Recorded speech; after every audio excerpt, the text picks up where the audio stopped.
The recent TechPocalypse has proven that smartphones aren't just getting better, they're also getting significantly more expensive. With players like Apple proving that they can cross the $1,000 barrier unscathed, the result hasn't really been good for consumers, as major competitors have decided to follow.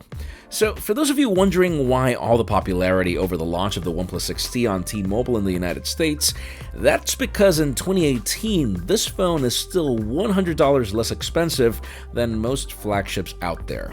For those of you asking, well, what's the catch? It's time to detail the pros and cons. I'm Jaime Rivera with Pocketnow, and this is our review of the OnePlus 6T.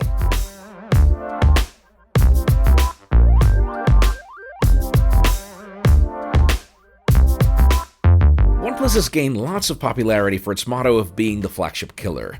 But if you remember any of my previous reviews in the last couple of years, I've never really agreed with that. Even with its never settle slogan, I always felt that there was some level of compromise. Up until this year's OnePlus 6.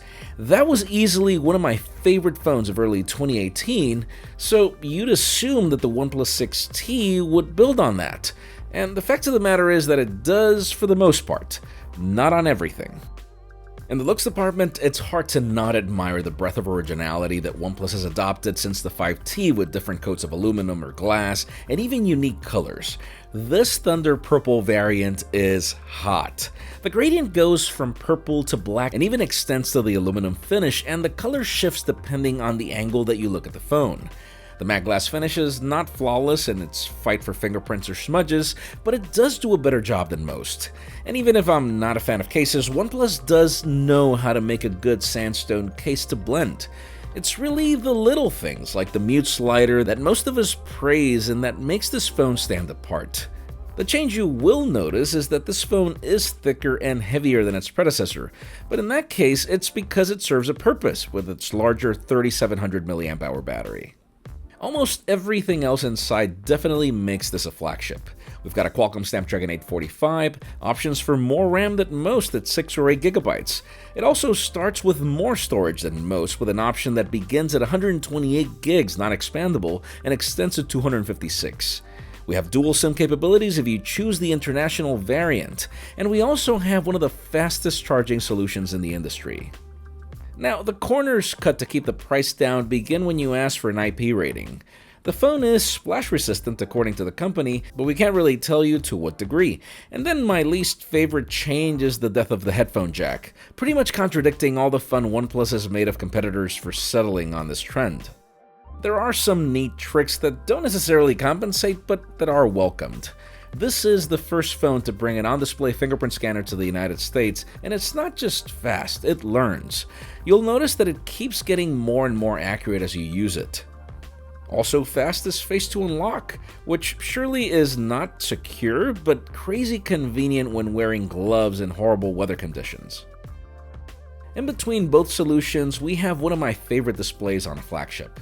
There's a nearly unintrusive notch at the top, minimal chins at the bottom, and a well-tuned 6.41-inch optical AMOLED display at 1080p plus resolution, all protected by Gorilla Glass 6.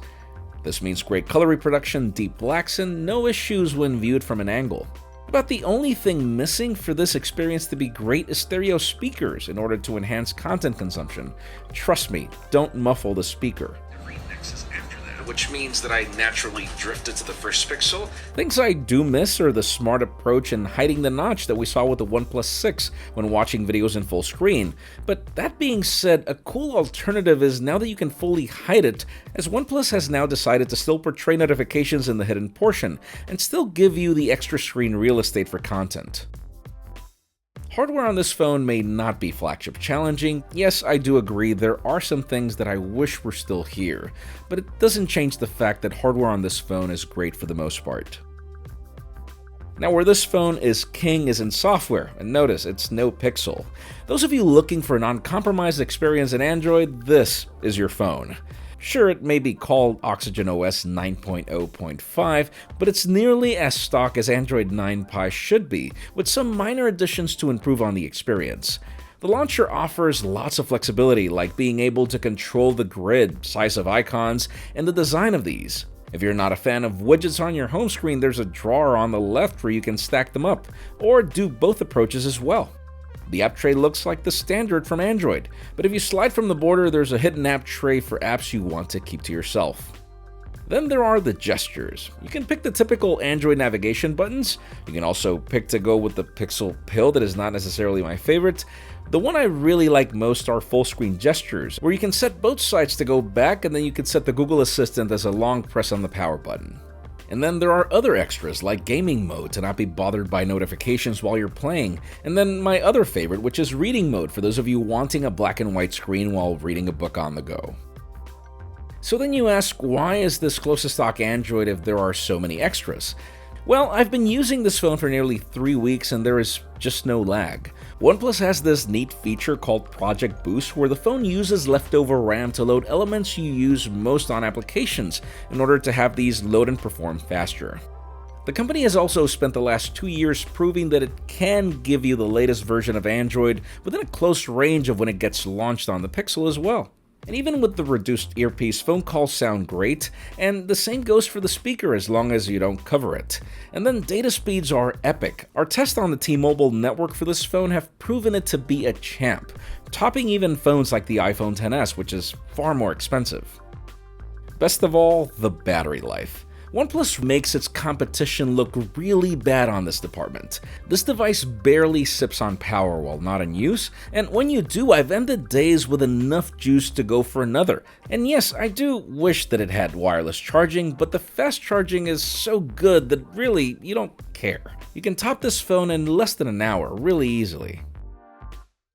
Now, usually the story goes that companies that are aggressive about the price will cut corners when it comes to the camera, but not here.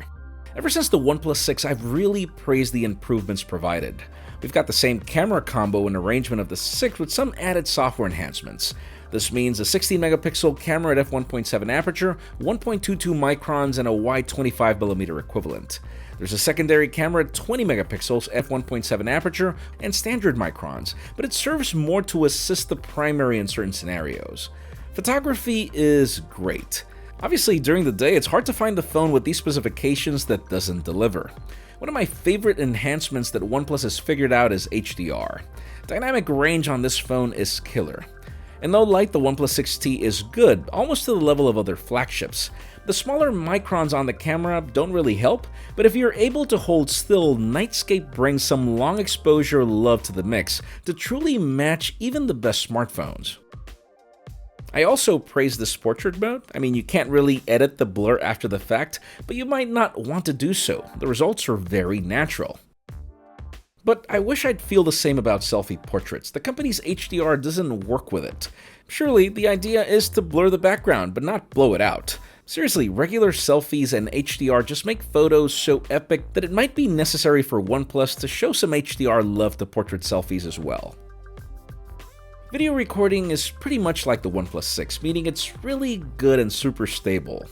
I filmed the full camera experience of the OnePlus 6 in London where you can notice the stabilization for both the primary camera and even the selfie shooter, which are both fantastic in my opinion. To conclude, I'm not sure if you noticed, but one theme prevailed across this review. A lot of this phone is just like the OnePlus 6. The changes between the 3 and the 3T were internal, and then external between the 5 and the 5T, but in the case of the 6T, these are external, but not all are welcomed as much as we saw in last year's predecessors. Point is, if you're holding onto a OnePlus 6, it might be a good idea for you to stay where you are. You get to keep your headphone jack, you've got a thinner phone, and the things that matter like battery life and camera remain nearly the same. Now, if you're in the United States, it might be a better idea for you to go for the OnePlus 6T. My OnePlus 6 worked fine as I used it, but unless OnePlus has done some added band tuning and software updates, my speed test on T-Mobile had the 6T downloading twice the data speeds, and you also have Verizon support on the 6T. And then there are the significant subsidies on T-Mobile, and this is really at launch, which means they're only going to get better. I'm not going to say that the OnePlus 6T is the perfect phone. It's not. There's really no such thing. But at its launch price, this phone does make any other US flagship look really bad. This is not the typical story of you get what you paid for. Nope. The OnePlus 6T is not just great for the money, it's even better than phones that cost twice as much. And we've got comparisons to prove that. What about you? What do you think about the OnePlus 6T? Let us know in the comments down below, and while you're at it, make sure you follow us on social media. Subscribe to both our channels, English and Spanish, for more videos like this one. You can follow me on Twitter, Jaime_Rivera, on Instagram at Jaime Rivera. Please give this video a thumbs up if you like what you saw. I'm Jaime Rivera. Thanks so much for watching. We'll see you on the next one.